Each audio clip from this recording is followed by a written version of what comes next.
Welcome to the Get Fit Guys, quick and dirty tips to slim down and shape up. My name is Ben Greenfield. I'm the Get Fit Guy, and in today's episode, you are going to discover part one of a special two-part series about how to control your blood sugar with exercise. In last week's episode about how to do a strength training routine with just one single set of dumbbells, and that was episode number 279 at quickanddirtytips.com, I mentioned that one strategy I use to avoid getting fat or experiencing big spikes in blood sugar from a meal is to do some basic strength training with a dumbbell prior to eating, because that activates specific sugar transporters responsible for taking up carbohydrate into muscle tissue.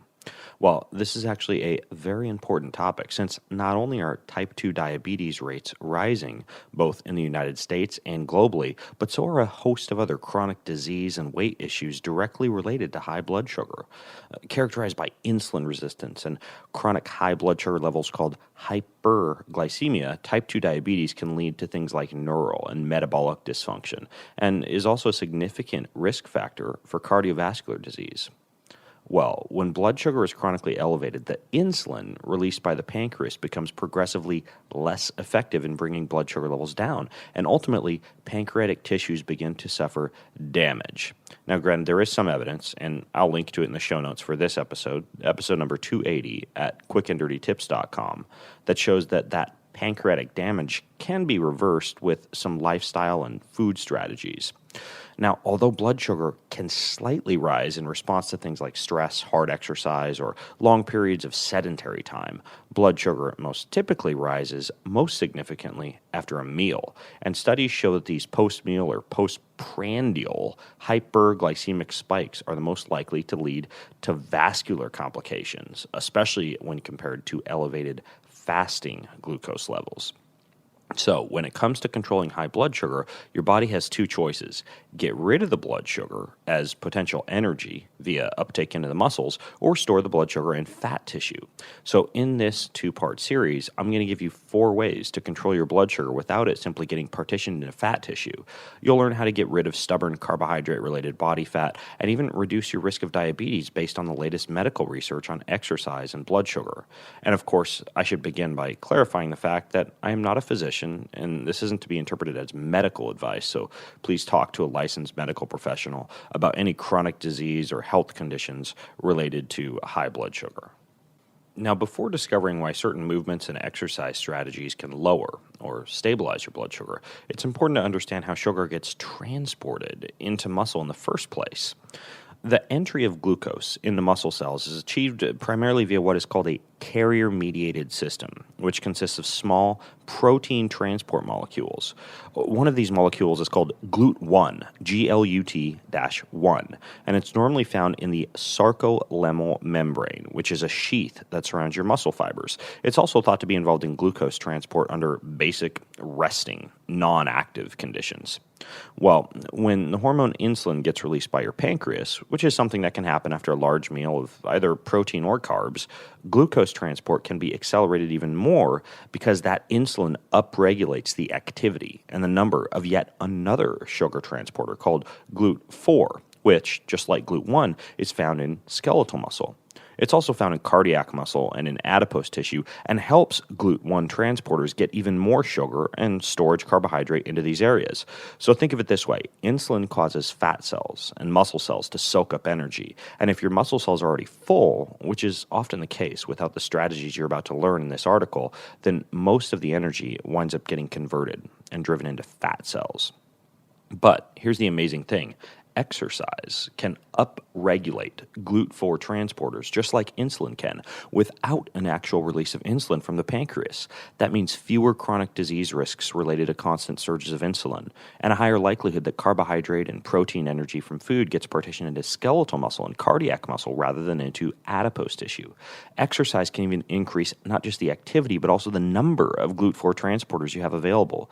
Of course, as you probably already know, physical activity can do much more than just play around with your sugar transporters, and can also mobilize fatty acids from your adipose tissue, or your storage fat, to be used as energy. It can increase your sensitivity to insulin when it does get released and cause a host of other extremely helpful metabolic adaptations that make it really the most powerful drug on the face of the planet, or at least one of them.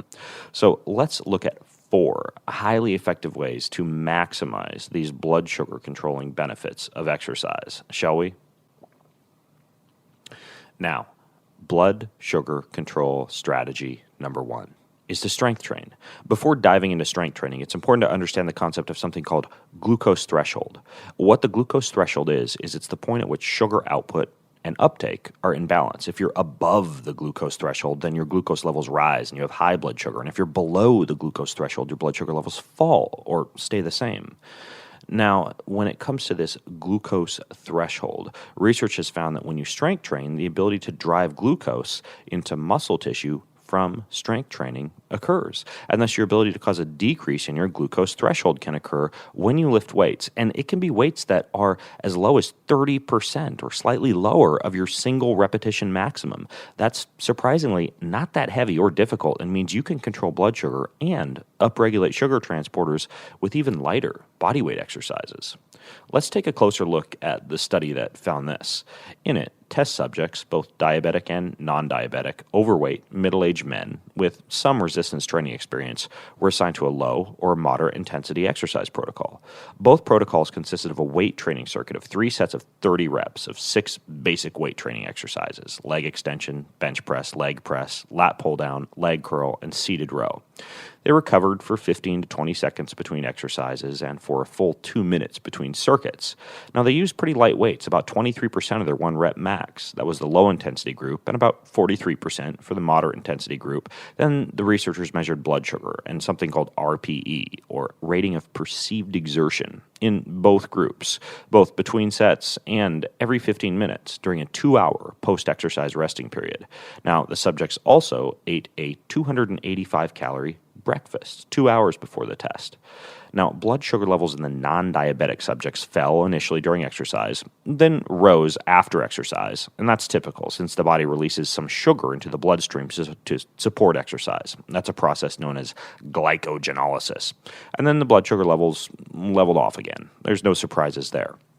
Now, in subjects with type 2 diabetes, both the low and the moderate intensity circuits lowered blood glucose, and surprisingly, the low intensity circuit produced lower glucose levels, along with a lower rating of perceived exertion and less metabolic stress. And this should be particularly relevant to people who are just beginning a blood sugar management program or exercise, because it means that even a single session of low intensity exercise at a pretty easy weight offers significant benefits for blood sugar control.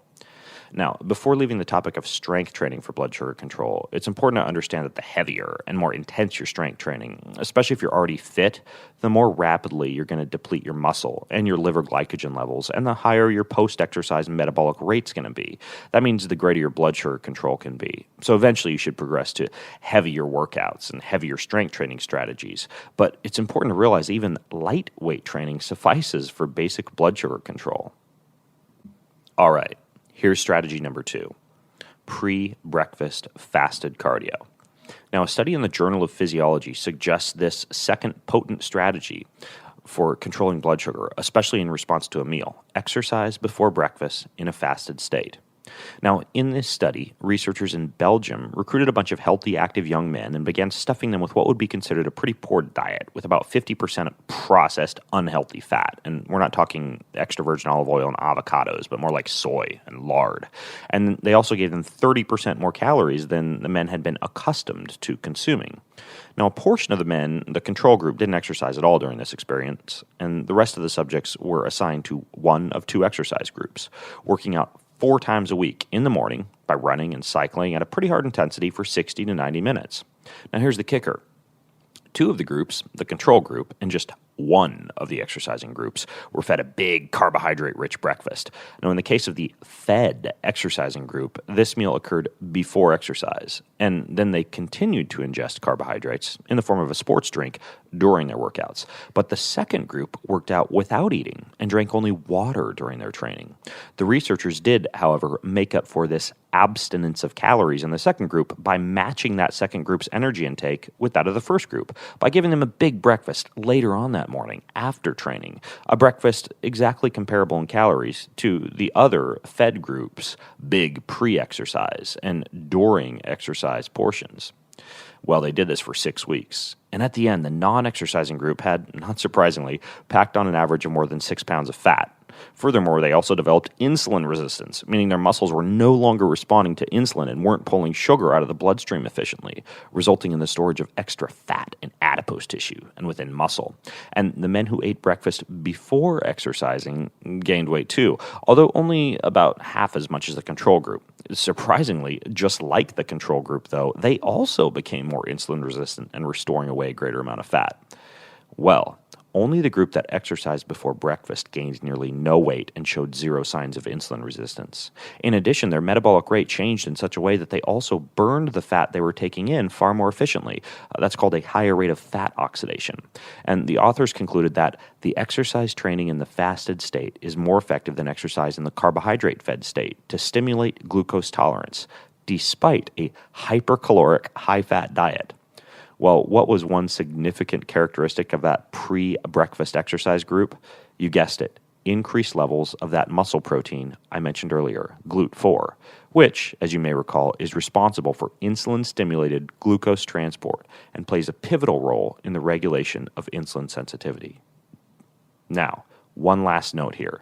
Should a 60 to 90 minute pre-breakfast exercise session seem daunting to you, you should be aware of another study review entitled The Impact of Brief High-Intensity Exercise on Blood Glucose Levels. And in this study, researchers investigated the effect on insulin sensitivity and blood glucose from a relatively small amount of high-intensity exercise, just 7.5 rather, to 20 minutes per week.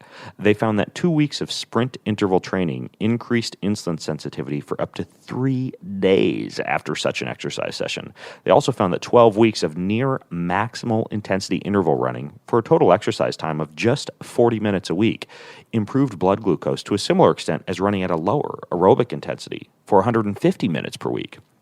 In type 2 diabetics, they found that a single high-intensity exercise session improved postprandial, that's after a meal, blood glucose for 24 hours, while a 2-week high-intensity exercise program reduced average blood glucose by 13% at 48 to 72 hours after exercise and also increased GLUT4 transport protein expression by over 350%.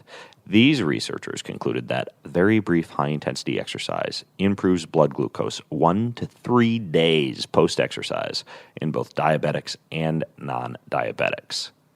So there you have it. When it comes to blood sugar control, there's no need to hop on the treadmill for a full epic hour and a half before breakfast. You could just do brief high-intensity exercise. And in the show notes for this episode number 280, which you can find at quickanddirtytips.com, I'll not only link to all this research, but also to a big article I wrote that reviews some of the best, most up-to-date workouts and research on what kind of exercise counts as high intensity, just to make it easy for you. Now, that's all for now. But next week, I'm going to dive into 2 more potent strategies to control your blood sugar with exercise strategies. But in the meantime, if you have more questions, you're going to pipe in with comments, go to facebook.com/getfitguy. And you can join the conversation there. That's facebook.com/getfitguy. And until next time, I'm Ben Greenfield, the Get Fit Guy, asking you, what are you waiting for? Go get fit.